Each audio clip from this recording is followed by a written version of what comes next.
Todos nós sabemos que o servidor público ou o empregado público que tenha deficiência tem direito, conforme a necessidade particular daquele indivíduo, a ter uma adaptação, um ajuste do seu ambiente de trabalho à sua condição de pessoa com deficiência. Sendo assim, já que ele tem direito a uma adaptação diferenciada para que ele possa ter uma melhor qualidade de vida no desempenho das suas funções, será que a avaliação do desempenho daquele servidor deve também atender a critérios diferenciados?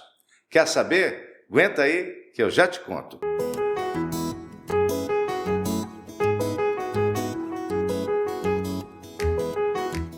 Pessoal, essa pergunta foi feita por um internauta, um seguidor aqui do canal, e eu achei ela muito pertinente, porque sim, de fato, a avaliação do desempenho da pessoa com deficiência que está no serviço público, está no estágio probatório, que é empregado público, essa avaliação de desempenho ela tem que ser diferenciada.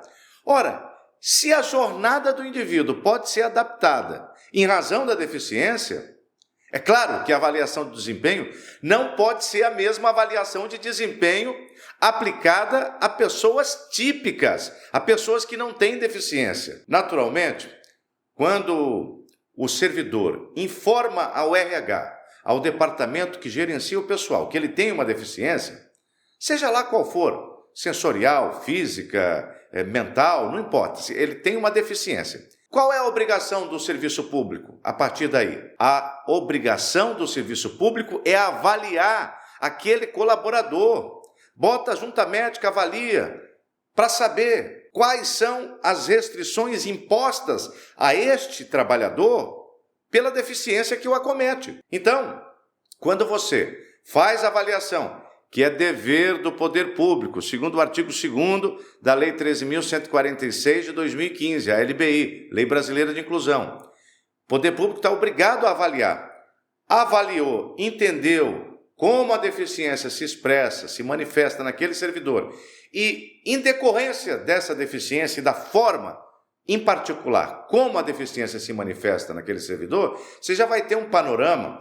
Isto se o próprio servidor já não apresentar os seus relatórios médicos, as suas avaliações neuropsicológicas, já contendo essas questões, né? Essa relação da deficiência com o ambiente de trabalho e com as suas atribuições. A partir daí, você já passa a saber o que é que esse servidor não pode fazer, ou o que ele pode fazer em razão da deficiência, com certas restrições. Ele pode exercer a atribuição, mas pode ser que na avaliação chegue-se à conclusão que as atribuições são compatíveis com a deficiência dele, ok. Só que ele deveria, aquele servidor, trabalhar um pouco menos, ou por causa da bateria social, ou por causa de questões sensoriais, ou por qualquer outro motivo. Então, se você reconhece para poder adaptar o ambiente de trabalho para aquele servidor com deficiência, que ele tem direito a uma jornada diferenciada, uma jornada menor, ou então que ele faz o serviço em home office para não ter sobrecarga sensorial, para não gastar a bateria social, ele faz o serviço de casa.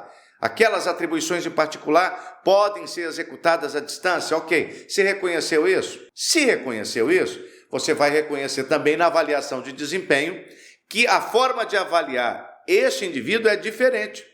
Você não pode fazer a mesma cobrança que você faz a um outro servidor que é típico. Por quê? Não se enganem. Eu gravei dias atrás um vídeo falando sobre a Justiça do Trabalho, o que a Justiça do Trabalho considera como sendo demissão discriminatória. É claro que se a gente estiver falando de um servidor estatutário, a gente não vai tratar de CLT, né? Nós falamos de uma súmula do TST nesse outro vídeo, que vai aparecer o link em algum lugar aqui, o editor vai colocar, se você quiser assistir, é bom que você saiba. No serviço público, se você avalia o desempenho do indivíduo, sem levar em consideração as características pessoais daquele servidor, as características da deficiência que ele tem, para avaliar, se você deixa de levar isso em consideração para avaliá-lo, e as insistentes avaliações sem ajuste para a pessoa, levarem esse servidor a ser retirado do serviço público, as consequências vão ser as mesmas daquelas que acontecem na Justiça do Trabalho. Muito embora, nesse caso do servidor estatutário, não seja competência da Justiça do Trabalho julgar. Mas vai acontecer. Sabe o que vai acontecer? Se você, que é responsável pela avaliação de desempenho de servidores públicos estatutários com deficiência, não fizerem a adaptação para a avaliação de desempenho, e esse servidor vier a sair do serviço público por conta disso, vai acontecer o seguinte: a Justiça vai mandar reintegrá-lo e vai mandar pagar indenização por danos morais e vai mandar pagar a remuneração que ele deveria ter recebido e não recebeu porque foi afastado do serviço público, porque foi mal avaliado o seu desempenho, porque a avaliação não levou em conta as características daquele indivíduo. Então, a resposta à pergunta que eu fiz no início é a seguinte: a avaliação de desempenho do servidor com deficiência não pode ser igual à avaliação de desempenho do servidor típico, que não tem deficiência a interferir na sua rotina de trabalho e no exercício das suas atribuições, como é o caso de grande parte ou em grande escala daqueles servidores com deficiência.